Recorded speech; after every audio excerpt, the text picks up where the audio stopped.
the vital role that campaigns and elections play in the battle of ideas. We'll explore that and more on today's edition of Life Matters. Brian Johnston is the Western Director of the National Right to Life Committee. He has served in many capacities while advocating for innocent lives, as California Commissioner on Aging, as Chairman of the California Pro-Life Council, on the board of the National Legal Center for the Medically Dependent and Disabled. And now here's our host, Brian Johnston. Welcome back to Life Matters. We are your program on the right to life, which is a very specific thing. It's not a vague feeling. It's not just sentiment. The right to life is actually asserting that there is a legal right given by our Creator, endowed by our Creator. It's your Creator that gave you life, not the government. But when you assert that there's a right to life, you're asserting that the government has a duty to ensure these rights. And the very first right is your right to be alive. If innocent human lives are not protected, then you've got no other rights. Because your human life is the very basis for your right to be secure in your person, papers, and property. Your being alive is the predicate for you being involved in society and enjoying life and pursuing happiness. Your being alive. If your right to be alive is not protected, if a miscreant, that's a bad guy, if someone can take your life because they have the power to do it, but have no real authority, they're not following due process of law. Again, in the situation of a human baby being killed, that baby didn't have a trial. In the case of euthanasia of grandma didn't go on trial. Somebody at that medical institution said, well, we think it's time. We need this bed. We're going to save some money. And that human life was taken away by someone with the ability to do it. And they're not being held accountable. Grandma has lost her right to life. That unborn child has lost the right to life through an abortion. And that's what the right to life debate is about, to look more carefully at human lives, that every life, in fact, is intrinsically valuable. You might not think so. You might look at somebody and say, I would never want to live like that. I'm much more important. That person is unimportant. I'm sorry. America is not built on that premise. America is built on the idea that every human life has intrinsic worth and value. And just because you may have a position, that doesn't make you somehow better than someone else. In this program, we're going to talk about the 2022 elections. And how did the right to life fare in these elections? I have to tell you, if you listen to the dominant media culture, the first thing I want to tell you is that this culture does not embrace the right to life. The dominant media culture, if you are a pro-life individual, it looks down its nose at you. The zeitgeist, the spirit that's compelling those who are reporting to and for this culture, they want to dismiss the right to life. They're too important, and they make a point of dismissing it and not favorably reporting it. And I have seen in this election that there's a weird way they have framed this election. We're going to talk about this. Who really won? Who really lost? We're going to talk about back east in some of those races. We're going to talk about the United States Senate. That's critically important. We're going to talk about the U.S. House of Representatives. And then we're going to get more local down into California politics. Many of you are involved with us in California and helped us with our new Get Out the Vote program, where we encourage people to vote from the bottom of the ballot all the way up, to vote for their school boards and local officials first, because all politics is local. So many of you were involved in that, and we've got some good news there. And then we're going to talk about how the life issue is best presented, because even some candidates who said they're pro-life actually didn't present a pro-life face. We're going to analyze one in particular. Seemed like a nice guy, but that's Dr. Oz. I want to talk about Pennsylvania. I don't even know how Mr. Fetterman became, how that happened. It's just unbelievable to me that Mr. Fetterman became the United States Senator from Pennsylvania. But I want to look at Dr. Oz's situation and go into depth on that. It'll help you. If you don't have an understanding of specifics, of the details, then you just have vague feelings and impressions. And the right to life is very specific. So we're going to go into that. Then we'll talk about Democrats for Life. I think an important update from them. But before we get into any politics, I want to remind you that Life Film Fest is back. And right after Thanksgiving, in fact, literally starting Black Friday, when everybody's at home or shopping, Life Film Fest is going to come online. We usually meet in Hollywood. It's hard for people to fly, get a room, and then come to the film festival at the Raleigh Studios. This is so much easier. We will likely have award ceremonies there when things all wrap up. But in fact, you get to attend Life Film Fest from your home this year. This is hugely significant. Some of the films you've already seen, great pro-life films, October Baby, Dune Bee, that's just a couple off the top of my head. But they all got their start at Life Film Fest. So go to lifefilmfest.com, order your ticket. That is to say, a season pass to Life Fest. It's a great deal. I can't overemphasize what a great deal that is. If you have a smartphone and you can project, or even from your laptop, right onto your big screen television, watch these movies in big screen, or if you have a laptop or just a desktop computer, you can watch these movies at home. Once you have that season pass, you can vote on your favorites. We're going to have workshops. There's many people from Life Fest that you already know. Clint Howard, Kevin Sorbo, Vanna White, other people that you've heard from. You're going to get a chance to hear from them. But I want to remind you to go to lifefilmfest.com. Get your season pass now. It's the best price right now because I've been to many film festivals. Many of you know that I'm a film aficionado. I used to teach literature, and I believe that the film is America's current literature. Many people can read but don't, but it's the film that communicates so much more than people understand. And so that moving image is extremely powerful when coupled with good writing and acting and good music. I believe it's the most powerful form of art that we've ever seen. I'm a big fan of film, and we'll talk about that more later. But I want to remind you that Life Film Fest is right now. Go to lifefilmfest.com. You're going to watch it at home. You don't have to worry about flights. You don't have to worry about your personal schedule and getting to LA. Watch from home. Lifefilmfest.com. Get your season pass now. Best price you'll ever see.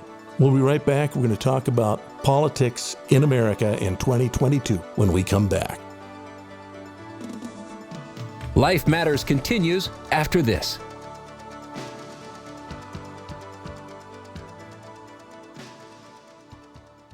Life Fest Film Festival is live. Starting on Black Friday, that's the day after Thanksgiving, and that's when Life Fest is going to be available for you in your home. Go to lifefilmfest.com. You can stream these incredible films in your home. You don't have to come to Hollywood. Go to lifefilmfest.com right now and stream Hollywood's best. Life Matters is sponsored by the California Pro-Life Council. Would you help us during our pledge drive? It's easy. You can just pledge by text. Using your cell phone, text the word GIVE to 916-347-5644. That's 916-347-5644. Once you enter the word GIVE, you'll be able to follow the prompts to pledge, and you can also find out a lot about California Pro-Life. Thanks, you're a lifesaver. And now back to more Life Matters with Brian Johnston. Welcome back. I'm Brian Johnston. You're listening to Life Matters. We're talking about how the dominant media culture has portrayed elections. And you may have heard, because it seems to be an ongoing drumbeat, that somehow the overturn of Roe v. Wade, that Americans hated that. They want Roe. Now, if you've listened to my program, if you've read my book, you know that Roe v. Wade did not do what the media says it did. Roe v. Wade did not give women the right to do whatever they want. Roe v. Wade and its companion decision, Doe versus Bolton, actually empowered only doctors to make decisions. Women didn't have the right to make the decision. They could only ask. They were granted a consultation. They were not given any authority over the abortion. This irritated radical feminists. And again, my book is called Evil Twins, Roe and Doe, How the Supreme Court Unleashed Medical Killing. It explains all of that. But know this, that when the media or when abortion advocates say they want to restore Roe, they're lying. Get used to it. Your opponents lie. They want to create a narrative, but it's a false narrative. Don't believe their narrative. Again, my book available on Amazon and wherever fine books are sold. Evil Twins, Roe and Doe, How the Supreme Court Unleashed Medical Killing, goes into great depth. You need to understand that because now that Roe has been overturned, you need to understand what it means. The media and pro-abortion forces say, we want to restore Roe. They do not want to restore Roe. They do not. They want to go far beyond Roe. You need to understand what this battle's about. We'll spend a little time talking about that battle, but also the current political battle. Remember what Roe v. Wade did? It superimposed from on high. It didn't allow people to speak out or to have laws in the several states. All 50 states had laws, and there were federal laws regarding abortion. They were all struck by Roe from on high, a dictate from the emperor, so to speak. In this case, the Supreme Court was a tribunal that superimposed its will. Now that Roe has been overturned, that's still exactly the approach of the abortion industry. They want it superimposed on every state. So in 3 states, there were ballot measures. In California, it was Proposition 1. In Michigan, Proposition 3. And in Vermont, I think it was Proposition 22. They all basically said, well, before there's any more discussion in any legislature, we got to silence any debate. We don't want people to get involved and want to protect babies at all. We're going to superimpose from on high rules that won't allow protection of babies. And that's what happened in this election. Those bills were misrepresented. Again, you can go back, you can look at the facts on that, but that's the approach of the abortion industry. They do not want freedom of speech. What the Supreme Court did in the Dobbs decision, and Justice Alito wrote this out, he said, if you care about life, we're going to let you. We're going to now let you impact life through your voice. It's in your hands as a U.S. citizen, and you get to do it through your elected representatives. This terrified the abortion industry because that means that all sorts of laws would be coming down. By having these 3 states, and that's what they're going to try to do in every state, preclude any debate by legislators. Prohibit any discussion. It'll be as draconian as the Roman Empire. You do what you're told because Caesar says to do it. You're not a republic. That's what the pro-abortion forces are saying. You will obey the government, and we can take life if we want to. You are to be silent. So that's been the approach, and in 3 states, they passed those measures. But most people who voted on those measures did not understand what they were voting on. And if you have any other questions, go to the section on polling in my book, and it shows that every public opinion poll, most Americans that will say they're pro-choice, they don't mean that they believe in unlimited abortion, but that's what the abortion industry means. So if someone says they're pro-choice, what they often mean is it should be available for the hard circumstances. You've heard that. What about rape? What about incest? What about life of the mother? Most Americans view abortion as a really, really difficult circumstance, and they don't want women oppressed. No one wants to oppress women. The pro-life position does not oppress women. It actually helps them. Abortions do not help them. Abortions kill their child and leave that woman with emotional and psychological and personal scars, sometimes physical scars. But the fact is that most Americans that call themselves pro-choice, they don't believe in late-term abortion. They don't believe abortion for any reason or no reason at all and paid for by the government. And yet that's what these 3 constitutional amendments establish in California, in Michigan, and in Vermont. So those are going to go to court, but you need to know that most people do not understand the details of what pro-choice means.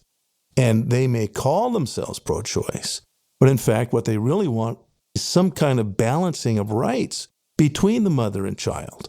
They know, and science agrees, and I'm a huge fan of science, that is a human baby. And the average American wants to see some protections for that baby. That's being cognizant of that human life. Let me spend a little time now talking about elections.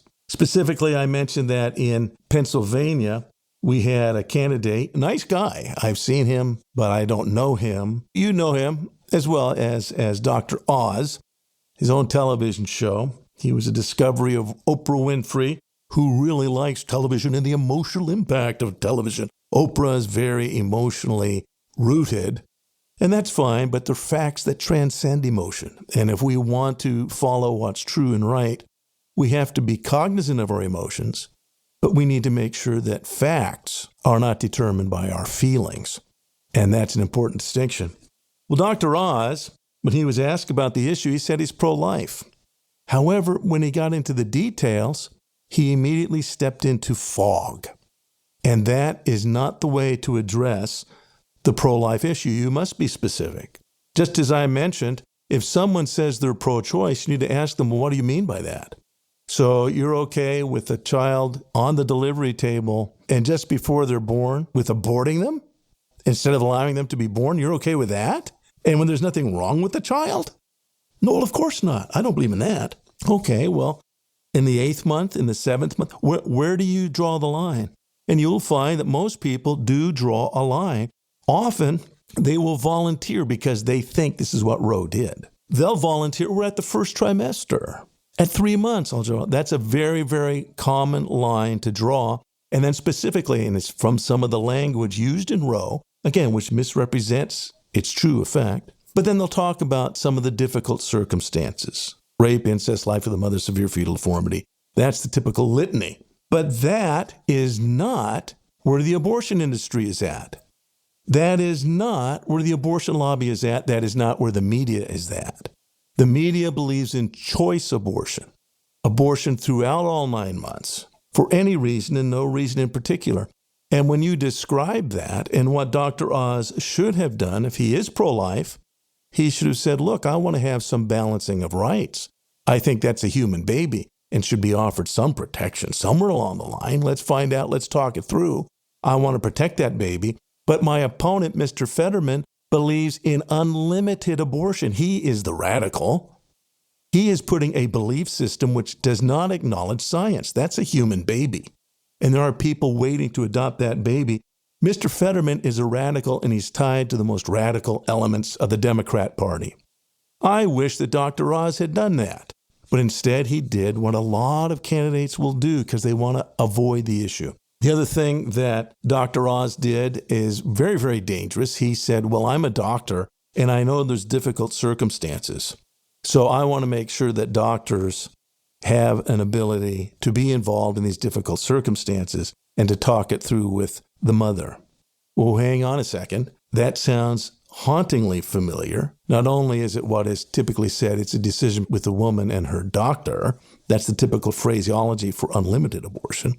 But more to the point, he's almost exactly reflecting what the former pediatrician and governor of Virginia said about setting aside a baby after it's born. And the doctor will have a discussion with the mother. And because he was a doctor, it could legitimize infanticide. So I think what Dr. Oz did, he said he was pro-life. He made that statement, but then he explicitly endorsed policies that would have made the pro-abortion people very, very happy. And that's unfortunate. That's not the way to bring clarity. It's important in this debate, as in every debate that's important, it's important to bring clarity. Define where your opponent really is. Define the terms. And I want to recommend to you, if you're in a discussion with someone and they say they're pro-choice, stop right there. Just stop them and say, what do you mean by that? And ask them, you support unlimited abortion, even late term, even on a healthy child, on a healthy mom, just because she wants to be unpregnant? Do you support that? You will find most people say, no, I don't. I think there should be some reasonable limits on abortion. You now can talk to them about the specifics. And again, every national poll, and in California, the Rasmussen poll confirmed that, even for Democrats. So we're going to come back. We're going to talk about Democrats for life in California. But before we do that, I want to talk about the local victories. I want to thank the volunteers in California. An excellent voting tool, which was used by California Pro-Life, but provided by our friends in West Virginia's For Life group, was the lookup tool. You'd put in your address, and it would list the entire ballot for your voting address. So not just the governor, not just the offices and the congressional offices and the state senate and assembly office, but all the way down the ballot, county supervisor. We elected a pro-life county supervisor here in Sacramento. That was exciting. But all the way down, the most important is going to be your school board. Remember, the overturn of Roe says it's up to you now through your elected representatives. And your opponents, Planned Parenthood, goes to school boards and they say, we'd like to offer health clinics for the kids because they're so distracted. This will help them learn. And they will sell free health clinics. Now, those health clinics, the principal's not allowed to find out what goes on in the name of privacy. And you're finding out there's a lot of bad things that go on in these, quote, private, third-party, school-based clinics provided by Planned Parenthood. Maybe they're just health centers. They have different wordings they put in. But it's only the school board has the authority to decide whether or not that clinic comes into the school. Very important that you be involved locally. We had quite a few victories throughout California on the local level. That school board, city council, supervisor. We actually did pick up several seats in Congress, which were not expected. So there's actually much better news than ABC, NBC, PBS, and even some of the more conservative outlets have taken on the zeitgeist to complain, oh, well, people didn't like the overturn of Roe. First thing I say, people never understood Roe. And when they say they want the return of Roe, that is not true. And we're going to talk about that when we come back. Life Matters continues after this.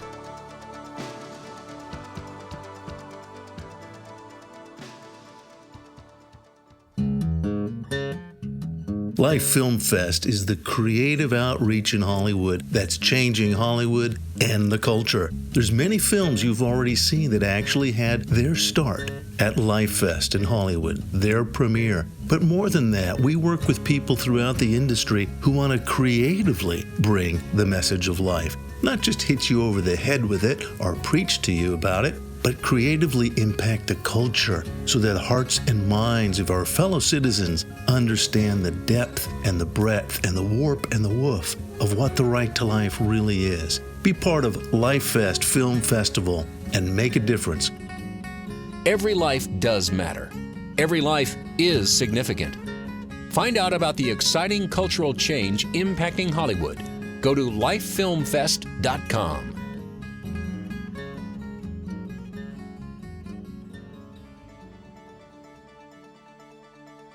And now back to more Life Matters with Brian Johnston.